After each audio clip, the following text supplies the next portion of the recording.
Eh bien, merci. Merci de m'avoir invité et de me permettre de vous présenter ces données et de discuter avec vous. Donc, en fait, oui, on peut se demander pourquoi l'épidémie à VIH en France se poursuit-elle alors que on a quand même beaucoup d'outils aujourd'hui à disposition, alors qu'on voit que les nouveaux diagnostics persistent dans cette population et que l'incidence ne baisse pas. Alors pour pouvoir y répondre, on a mis en œuvre une enquête en ligne auprès des HSH en 2017, début 2017.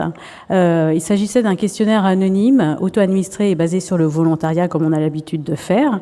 Et on avait proposé au HSH un questionnaire court qui retraçait leurs caractéristiques sociodémographiques, bien évidemment, leur mode de vie, leur socialisation, leur recours au dépistage VIH et IST, et puis le comportement sexuel préventif, avec de nouveaux indicateurs que je vais vous décrire tout à l'heure.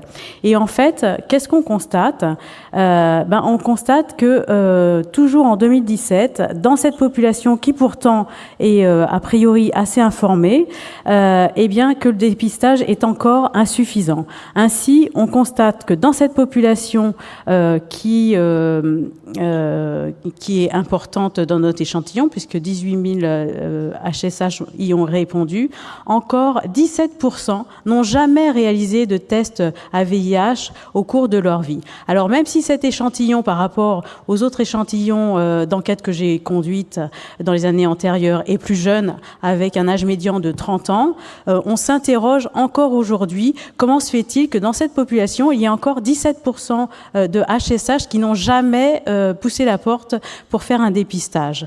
Par contre, on constate par ailleurs que la moitié ont réalisé un test de dépistage dans les 12 derniers mois.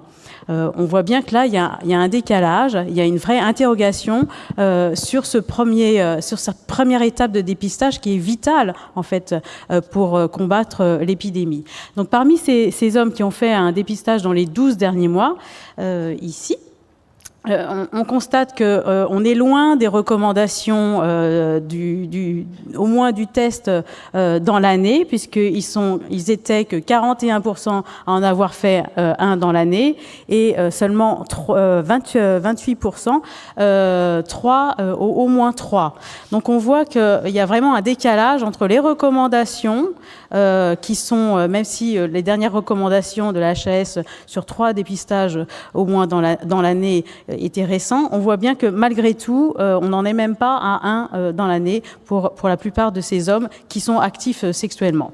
Donc ça, c'est un premier indicateur. Le deuxième indicateur, c'est quand même une protection qui reste vraiment, vraiment insuffisante et vraiment peu diversifiée. Ici, ce graphique qui est un peu compliqué à lire, je vais vous aider à le lire, retrace la protection mise en œuvre selon les statuts sérologiques des répondants et selon le type de partenaire, car on sait très bien que la protection est très différente selon qu'il s'agit d'un partenaire stable ou occasionnel, et cela au cours de derniers rapports sexuels. Et on constate que, par exemple, parmi les HSH qui se déclaraient séronégatifs pour le VIH, la protection était très très faible avec le partenaire stable qui avait eu, le dernier rapport sexuel qui avait eu lieu avec un partenaire stable. 81% n'avaient rien mis en œuvre pour protéger ce rapport sexuel. Alors on sait que parmi ces hommes-là avec leur partenaire stable,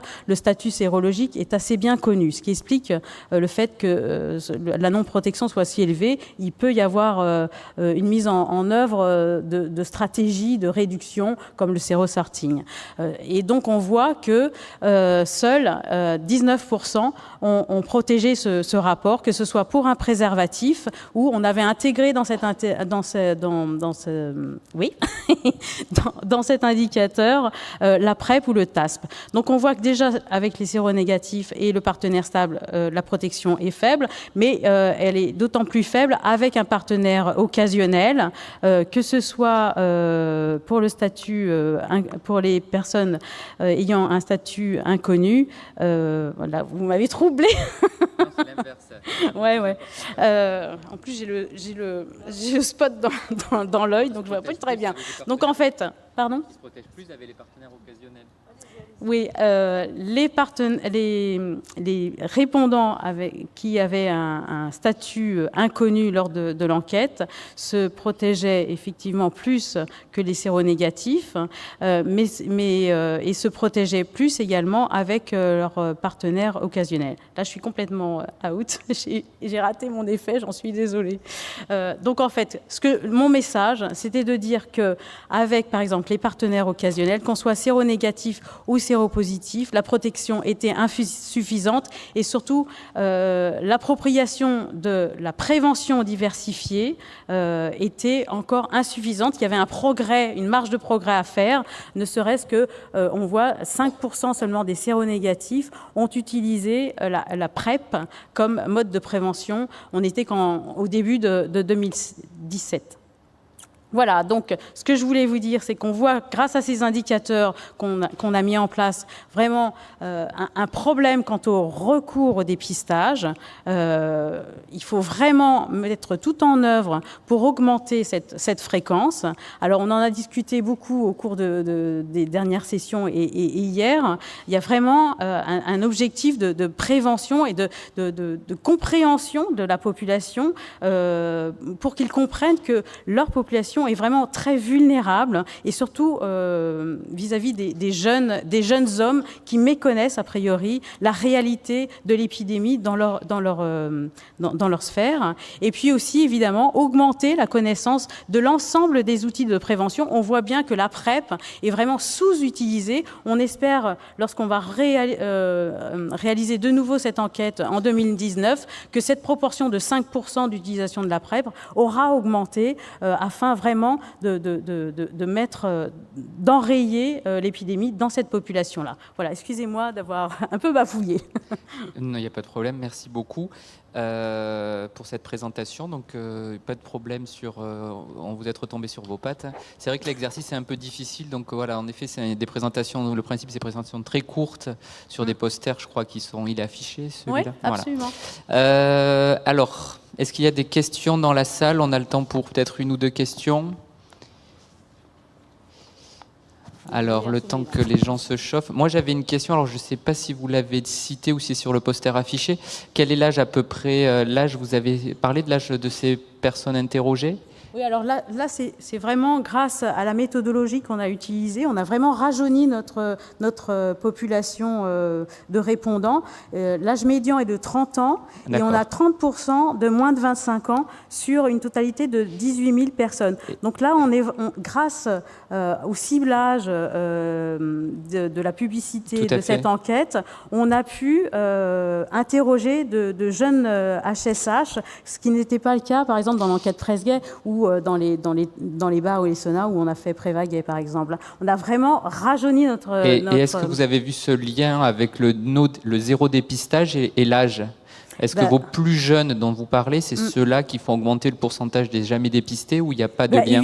Évidemment, en fait, vraiment, cette catégorie de non dépistés vie, on l'avait déjà, on les a déjà profilés dans les autres enquêtes, et là, on retombe évidemment sur des jeunes gens des hommes qui ont un âge moyen très jeune. Cependant, ils sont quand même actifs sexuellement, ils ont quand même beaucoup de partenaires, ils utilisent aussi beaucoup de drogues. Donc là, il y a vraiment un gap à passer, hein, vraiment. Ouais. Voilà. Ok. Alors, est-ce qu'il y a une question ? Premier rang, s'il vous plaît. Et puis, on va enchaîner. Joseph Larmaran, JRD. Tout d'abord, déjà un grand merci pour essayer d'avoir des nouveaux indicateurs de l'exposition, car on ne peut plus se contenter du seul préservatif. Ce qui aurait peut-être été intéressant, c'est de voir, en tout cas pour les couples stables, de voir finalement la proportion de rapports, certes sans autre moyen de prévention, mais entre partenaires, a priori séroconcordants, en tout cas selon la connaissance. Voir si c'est une stratégie particulière pour les couples stables. Et peut-être aussi de regarder la fréquence du dépistage au regard de la fréquence du nombre de partenaires. Oui. En fait, c'est vrai qu'on a là, c'est juste un seul indicateur. On a d'autres indicateurs qui vont nous permettre effectivement de regarder les stratégies mises en œuvre effectivement avec tel ou tel partenaire selon le statut de sérologie. Voilà. Merci beaucoup. On est désolé, on est très contraint par le temps. Donc on appelle déjà notre